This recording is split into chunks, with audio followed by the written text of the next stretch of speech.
Hey everyone, welcome back with another chapter review. This is my review of Naruto manga chapter.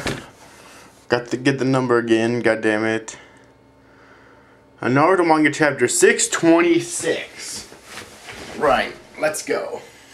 So this chapter can be basically summarized in three easy parts. The first part is the conclusion of the flashback that's within the flashback, alright? Of how, right after Madara declared his evilness, or declared that he's leaving the village, but he's going to come back to constantly fight Hashirama, and then he gave that evil look. After that, Hashirama and Tobirama and the rest of the Senju clan continued to grow the Hidden Leaf Village. And because of that, more and more clans came to the Leaf. Alright? And it just continued to grow. And then, of course, other neighboring villages decided that, well, if the Uchiha and the Senju can do it, then why can't we? You know, which we knew that was going to happen anyways, but yeah. And that's basically what happened there. Although, I was kind of actually, I'll mention this in a sec. Alright, the second part of this chapter was the conclusion between the conclusion of the fight between Hashirama and Madara. Alright? I tell you, Hashirama's a badass. He really is. I mean, he took a giant wood statue and held held Kurama in the palm of its hand, and then pet Kurama like a fucking dog. That must have really pissed Kurama off right there. Like, I'm not fucking dog, you. But anyways, yeah.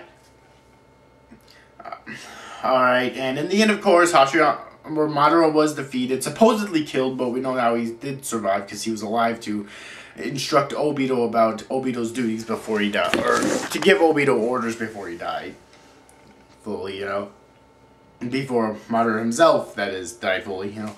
But one thing that I felt was kind of odd, or not really odd, but I thought it was kind of interesting, was that Hashirama actually literally stabs Madara in the back, which would seem kind of not very honorable for someone like Hashirama.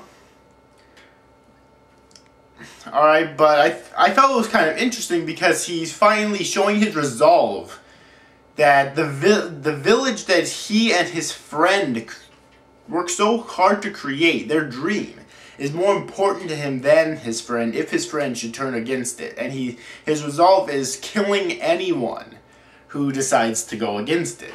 So I thought that was kind of interesting right there, showing how strong Hashirama's resolve was to protect the village. And then he lay it down, or then Madara lay down on the ground, dead, supposedly. Alright. Although we found out later on he's alive, and blah blah blah. So that's basically part 2 of the chapter. You know, part 2 is definitely my favorite part. Alright. So, yeah. And then part 3 is the shortest part, which is back in present time, basically, and you know, Hashirama's and Tobirama's flashback is finished. Hashirama telling it, of course, but I doubt Tobirama will have his own flashback because it's basically the same fucking thing. All right, I don't know, maybe it will be something different. I don't know, but I expect that was basically supposed to be his as well. So now, in the future, I suspect we're going to have one of Hiruzen, alright, telling his conflicts with the Uchiha, and then Minato telling his conflicts with the Uchiha. I don't think we really even ever heard of any conflicts that he had with the Uchiha, alright, for the most part, but, you know, I suspect we will have a flashback from both of them, alright. Next. So, yeah. Really, that sums up the chapter. It was an okay chapter. Once again, my favorite part was definitely the second part, because it showed Hashirama's eternal resolve to protect the village no matter what the cost. Alright, and it even said something interesting there. I don't remember the exact words, so I'll just say it as I remember it. I'll just sum up the gist of it, but it basically said that shinobi have to make impossible decisions every day of their lives in order to achieve their dreams, or something like that. So, you know, and this is something that's basically just a reiteration that we've seen countless times over the course of the series so far, right? Most famous one being Naruto and Sasuke, right? Naruto had to give up his life with the village in order to achieve his dreams as an Avenger, and Naruto had to give up his life of mischief, I guess you could say, in order to get the village to appreciate him.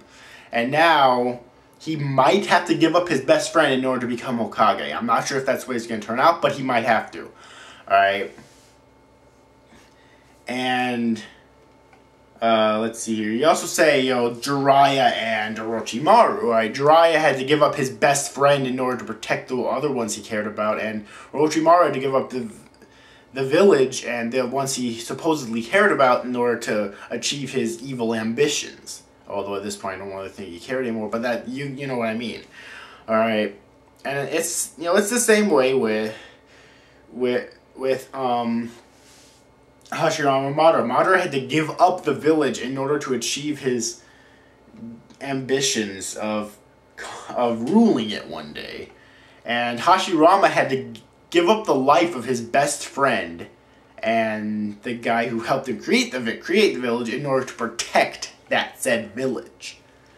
Alright, so I thought that was very interesting right there. That was definitely my favorite part of the chapter, personally. Alright. I'm trying to think if there's any other duo of characters in the series that was like that. I can't... Alright, Hiruzen and Danzo, actually, alright? Hiruzen had to give up his best friend, although he didn't kill him, but he still had to give him up, per se, you know, walk a different path than him in order to protect the village, and Danzo had to give up his best friend slash rival in order to protect the village in his own way. So it's the same sort of deal right there as well. Alright, so... yeah, but that basically sums up this chapter. Pretty good chapter. Not a great chapter. There's definitely been way better chapters in Naruto thus far. Alright, but it was definitely a pretty good chapter. I enjoyed it. I can't wait for the next chapter. I can't wait for some more... I really hope that both Hiruzen and Minato get their own separate flashbacks. Alright. Or maybe it'll go similarly to the Senju flashback, where both their flashbacks will be the same. I don't know, but I want to see at least one more flashback, because there's a lot more to tell Sasuke, to explain to Sasuke about the Uchiha. I still want Sasuke to die a villain. Don't get me wrong, but I still want this shit to go down. Because how stupid would it make him look if he gets the complete full story and he still wants to be evil? He still wants to crush the leaf. Oh yeah, fuck yeah. Anyways though, that's it for this chapter review, I guess. Hope you enjoyed it. See you after, guys. Thanks for watching. Bye-bye.